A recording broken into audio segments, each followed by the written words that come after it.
Based on the TV series, which amazingly lasted for 4 seasons, VIP features Pamela as the comically incompetent boss of an otherwise professional bodyguard agency. The result is an absolute shitshow, but one that is actually worth playing just for the several occasions that will have you laughing out loud. Basically, VIP is broken up into levels, and each one is itself made up of 2 types of objectives: fighting or shooting. The thing about fighting missions is that they don't involve fighting. Your character runs up to a bad guy and you're prompted to push a chain of buttons as seen on the screen in a DDR fashion. Once you push up circle triangle correctly, your character kicks the bad guy in the shin. Then you push down XXX and your character does a roundhouse kick. It's painfully mundane. Apart from having gameplay that is simple in and of itself, the game goes one step further and effectively cheapens itself in order to please you. For example, you can get an increasing amount of points for chaining your attacks together, which only means managing to pull them off consecutively without fading. What happens with all of this is that by the time you finish the first mission, you've scored so many points that you could already buy all of the extras with them. You'll get a varied set of amusingly softcore real-life pictures of Pam and her friends posing in different states of undress. Overall, there is no fun in actually playing VIP, but there are plenty of reasons to laugh at it. For that reason alone, it's actually worth a go.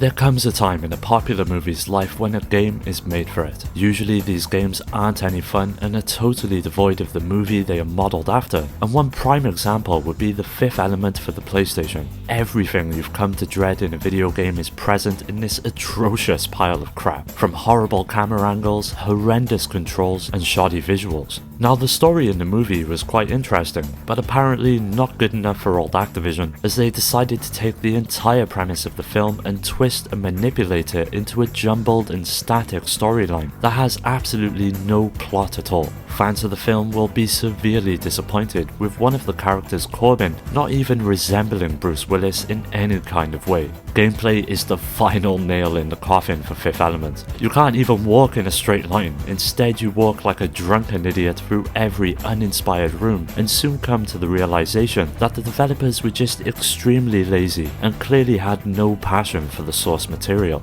Collision detection is horrible, and most of the time you can't even get past the dying guard without waiting for him to get all the way through his long dying sequence. Not to mention you get stuck on walls that are at least a foot away from you, and you can't ever manage the length or height of your jump with the crappy camera angles. Basically, it's a pile of shit, and I've played this game so the good people like yourself watching this video don't have to.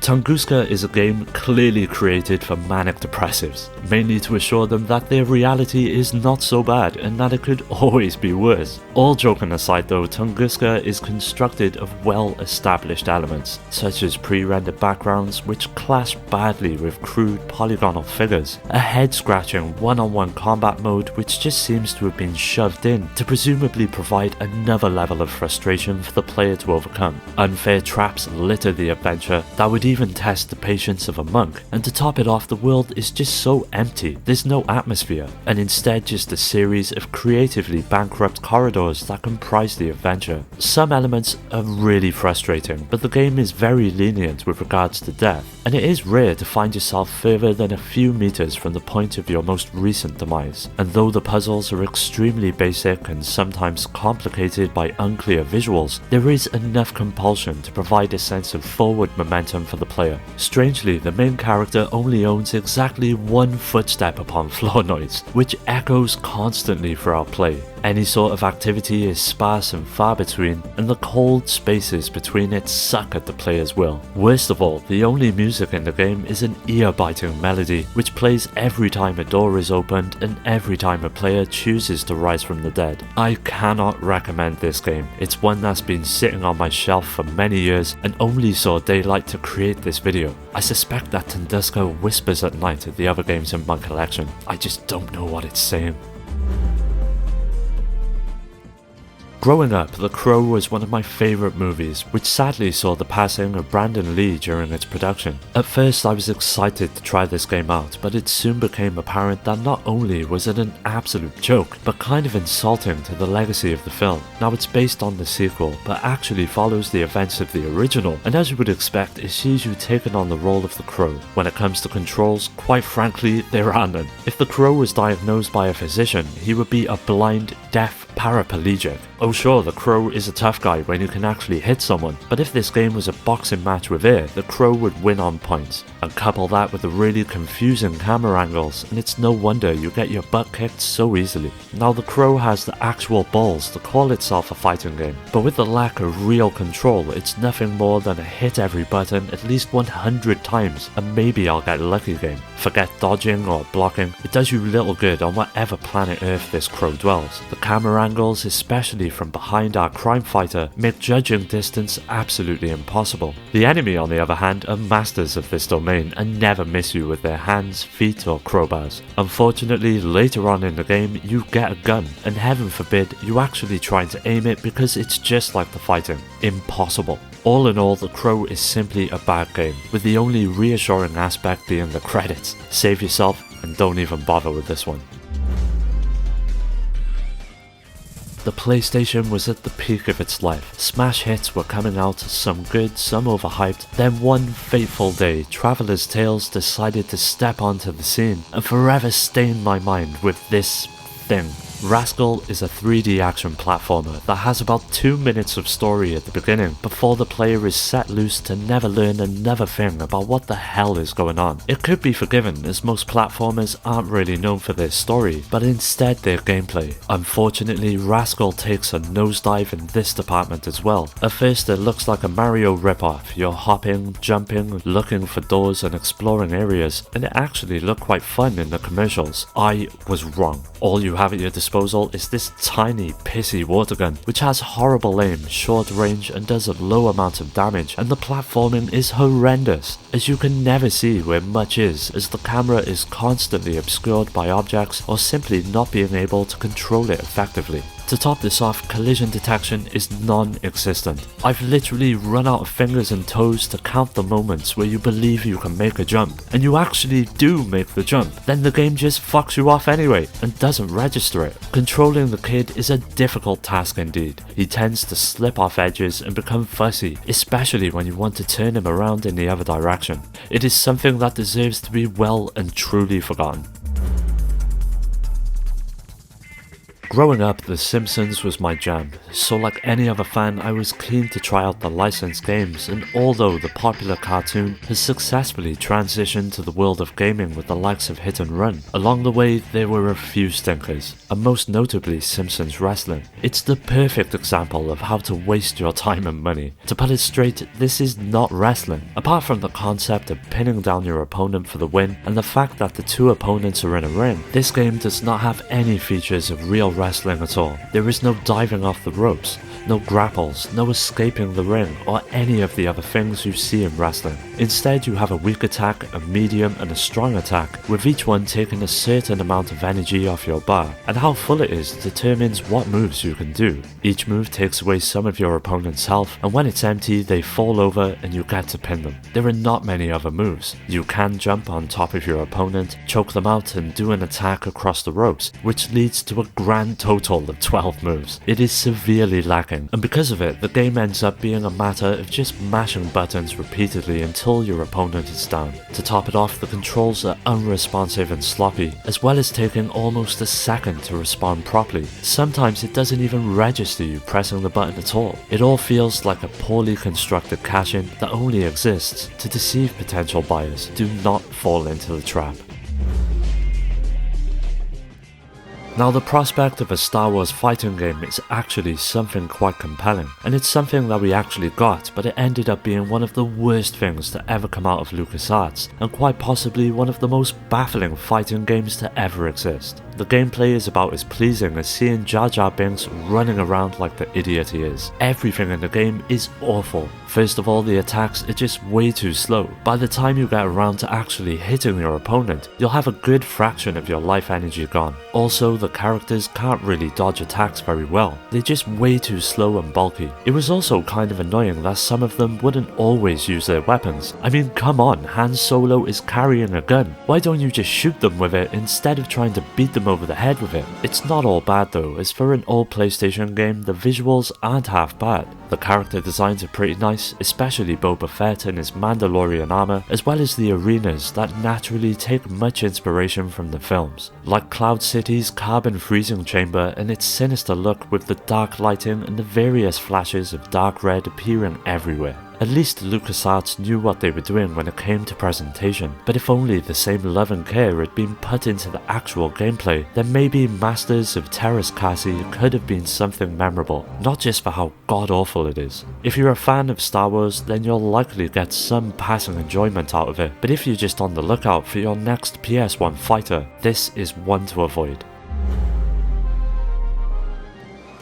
Ubik is based upon the novel of the same name and is set well into the future where psychic espionage has become the norm. You take on the role of one Joe Chip, who's in charge of several field teams that aim to combat the actions of rival companies. If I'm being honest, the story is actually pretty decent. It's just the god-awful gameplay and visuals that drive Ubik deep into the ground. A typical mission begins with squad selection. Each character has their own specific role to play and can be customized with weapons and armor catered to the situation at hand. Gameplay consists of wrestling with the camera and trying to achieve set mission goals while repelling the attacks from enemy agents. Characters can be interrogated for information, but there is very little actual interaction with the environments, leaving a very simple move and shoot dynamic for the core gameplay. Visually, it's a shocking mess. The lack of definition on any of the characters leads to it being hard to pinpoint enemies, and although the pre-rendered backgrounds do offer up a nice bit of variety with each location, it's never as detailed or attractive as several other games of its time.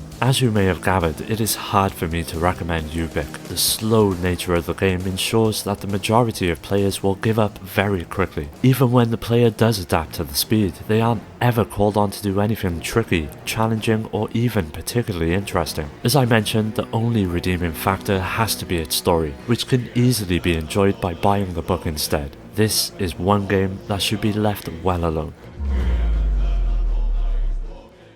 Bubsy 3D.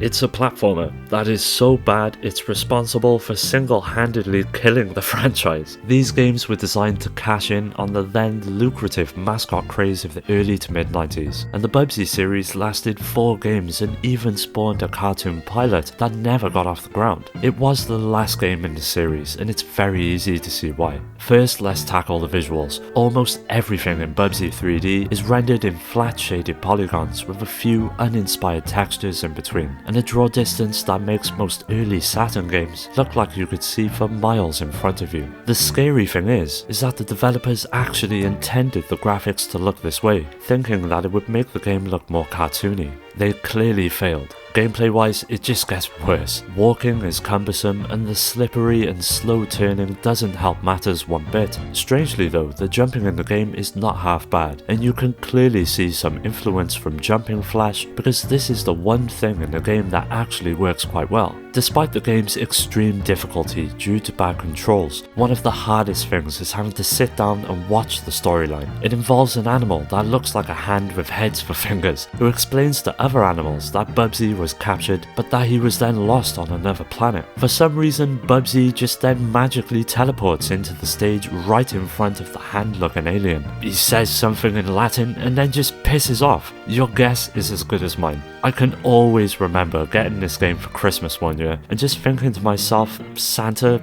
must just really hate me. Overall, just don't bother, please.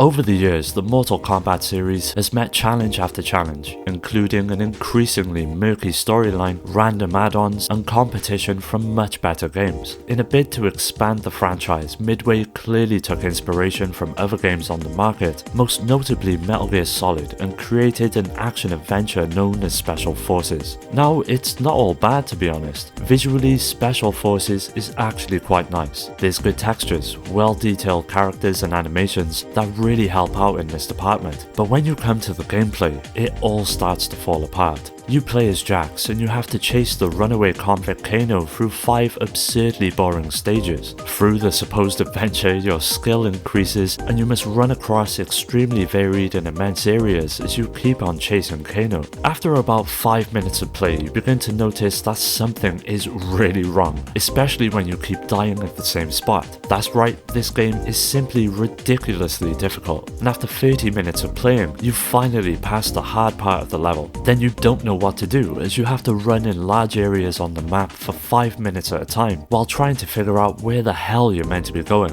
Maybe I just don't get the idea, but couldn't they have made the areas smaller so you could solve the puzzles faster? Combat is extremely broken, with combos being amazingly hard to execute, whilst the enemy can kill you in very few hits. It's painfully unforgiving, to the point where you'll think the game was just created to ruin your life. After an hour of playing, you'll finally turn off the system, reassess your priorities, snap the fucking disc, and never look back. Well, that does it for today's video. Keep an eye out for part 2 as that will be coming up very soon, so don't forget to get subscribed and tickle that bell. You can follow me on all of the socials to stay up to date on future videos, and also join our growing community on Discord and meet many like-minded gamers to continue the conversation with. I'd like to give a special shout out to our Patreon supporters Rhino, Skill Jim, Nano, Steve, Richard, Amy, Daniel, Marcos and Paddy J for their continued support that helps make these videos possible. If you're interested in joining our Discord or supporting the channel through Patreon to gain access to exclusive videos and giveaways, you'll find the links in the description.